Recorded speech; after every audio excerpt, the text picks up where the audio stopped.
তাদেরকে ভোট দিয়ে তারা ভালো লোক, পাবলিকের কাছে তাদের গ্রহণযোগ্যতা আছে, পাবলিক তাদেরকে ভালো মানে, যারা চাঁদাবাজ করে না, সালিশ হিসাবে পয়সা খায় না, মানুষের মধ্যে ভেড়ার দুধার লাগাই দিয়ে তারপর নিজে আবার সালিশ করতে যায়। ঠিক আছে, এই ধরনের লোক বিএনপির কাছে ধরেও জায়গা দেবেন না। আর আমাদের লোকজন, আমরা তো মুসলমান, আমরা ৫ ওয়াক্ত নামাজ পড়ি, প্রত্যেকে কোরআন তেলাওয়াত করি।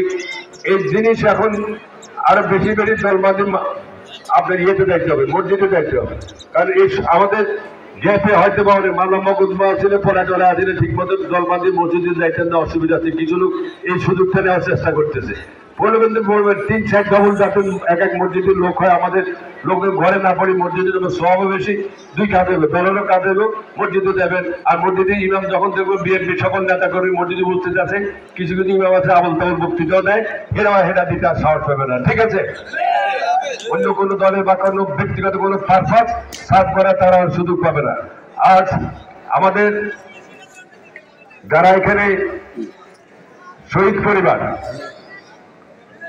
এবং যারা আহত, চোখ গেছে, কান গেছে, নাক গেছে, গুলিবিদ্ধ, এই সমস্ত পরিবারের দায়িত্ব আমার নেতা তারেক রহমানের নির্দেশনায় আমরা নিজেরাই নিয়েছি। আমাদের সাধ্য মতো আমরা চেষ্টা করছি। ভবিষ্যতে আল্লাহ তাআলা যদি আমাদের সুযোগ দেয়, এদের জন্য, এদের পুনর্বাসনের জন্য যা যা করার, ইনশাল্লাহ আপনাদের সকল পর্যায়ের নেতৃবৃন্দ এখানে আছে, আমরা তাদের জন্য সর্বাত্মকভাবে যা যা ব্যবস্থা করি ইনশাল্লাহ আমরা ব্যবস্থা করবো। আপনারা আমাদের জন্য দোয়া করবেন। আমি আর বক্তব্য দীর্ঘায়িত করবো না। আজকের এই অনুষ্ঠান